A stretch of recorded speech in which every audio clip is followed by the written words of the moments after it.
You lucky bastards. Tonight is our live stream. Tonight is the live stream for the Feed Nova Scotia Canadian Politics is Boring live stream event.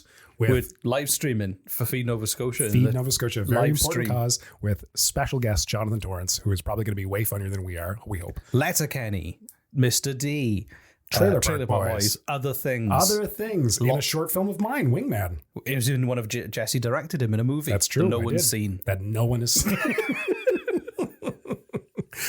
Anyway, tickets. This is your last chance to get tickets tonight. Tonight is the night, 8 p.m. Atlantic Standard Time. Go to CanadianPoliticsIsBoring.com. Scroll down a wee bit, and there you can buy tickets for $15. It's a 90-minute show. You can talk with us.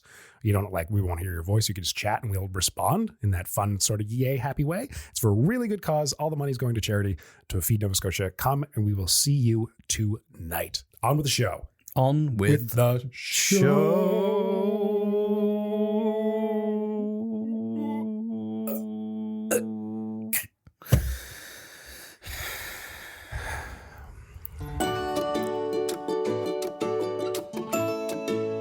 Day 11 of WFUCAC. Welcome. Ooh, I'm so excited for day 11. I properly cooked my beaver meat last night, by the way. That's why you see my eyebrows are singed and my beard half gone. And there's soot that I have yet to clean off of my forehead, but I wear it as a pride, a badge of honor for having properly cooked my beaver meat. I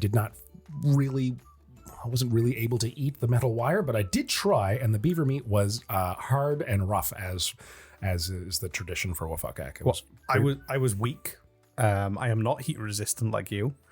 And I'm not heat resistant at all. And I can already feel a storm brewing in my semicolon. So it's the fan on my laptop. Oh. It's the storm brewing in my semicolon. It sounds like a laptop fan. It's not cooling a hard drive. It's brewing. So, day 12. Wow. Did we do day 11? No, this is day 11. Yesterday was day 10. Was it? Yeah, I think. Oh my God. We've lost track of days. Is it? It is day 11 then. Day 11 of WFUCAC. I'm going to open the door. Don't try and stop me. I will not try and stop you.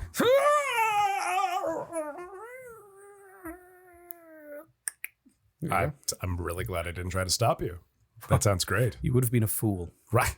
Because I'm in a bad mood. Right. Because of the storm brewing in my semicolon. From the poorly cooked beaver meat. Yeah. Right. Because I am afraid of fire, like most wild animals. So, generous Canadians. That's... Discuss. Generous Canadians. I'd say most Canadians would be classified as generous. I would say they are generous, yeah. Yeah, and polite. Yeah, and polite. That's it. I was just wrote those two words down. Oh, that's it. That's literally it. That's... I'm joking. There's okay. more. Oh. The look on your face as you realized the lack of research for terrified the day quality. 11. The daily format would erode the quality standards we set for this show. What is day 11? What's behind door number 11? Generous Canadians. According to Statistics Canada, yes, they need to come up with a better name, like the Council of Statistical Information Lords. Oh, I like that. As long as there's lords in the title. Yeah. The Stats Canada, apparently 12.7 million Canadians, 44% of the population aged 15 and over, volunteered through a group organization in 2013 at Christmas. And the average donation amount from Canadians in 2015 during the holiday season was $300 each. That's almost as much as a person in Quebec would spend at Christmas. I was just thinking that, yeah. Yeah. Wow. That's amazing. So, Canadians are inherently generous with both money and time at Christmas. Aw, well, that's nice. It is nice. Yeah. I'd like to go to Snowflake, Manitoba and volunteer my time. I want to go to Reindeer Station and volunteer my time. What are you going to... How would you volunteer your time? What's going to benefit society as a whole doing WFUCAC? I'd be training the reindeer to do tricks. Yeah. And to not spit at you when you try to ride them. Great. Right. And to not freak out when I try to give them a leather coat that I have doused in gasoline and set on fire to make them look pretty as they run through the streets of Reindeer Station. Oh. You shouldn't set animals on fire. No, just the coat. Although you do just have the coat that it's wearing. You do have a history with trying to approach elks and things. So I didn't set the elk on fire. no, but you tried to hug it. I did. I was trying to be nice. And then he ran away from it like I was being generous with my hugs. like a silly, scared person. Only to realize it hadn't followed you. Meanwhile, you cheered your friend up. It was terrifying. Despite it all happening at a sulfur mine. It was genuinely terrifying. If you haven't listened to the episode where this story is from, I can't remember the name or the title of the episode. So just go back to the start and listen through all of them until you get to it. That's the best way to do it, really.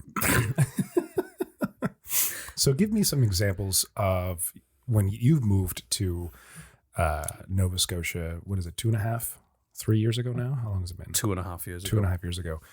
Do you have any examples of generous Canadians during Christmas time that stood out for you?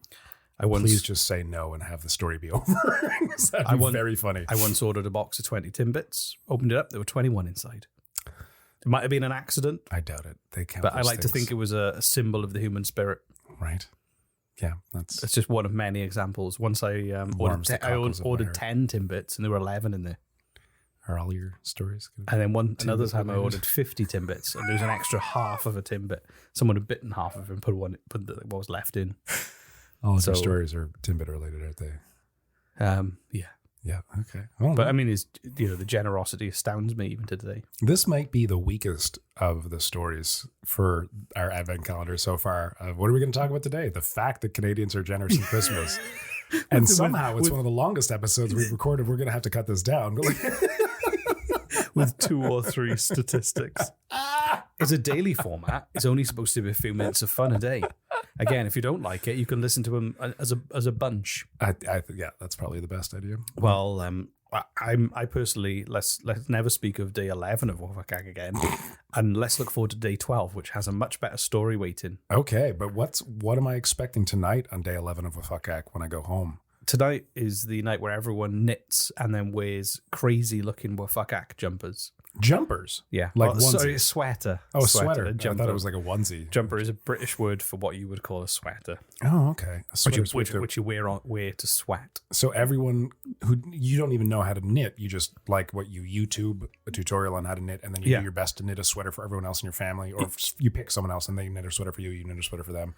You just have to learn rapidly. And then you wear it that night? You wear it the next day? You probably start about 7. You're hoping to have a solid, jumper / sweater by about 9, and then you wear it. I mean, that doesn't sound so bad. No. Okay. Mm-hmm. It's funny. So I say jumper, but you don't wear them to jump. You say sweater, and you don't wear them to sweat. No, but you do sweat on them. You do. But you don't. You might jump. That's optional. Right. Yeah. Words are weird. You're weird. Yeah. Well, bye. We'll see you tomorrow for day 12. Bye. Happy WFUCAC, everybody.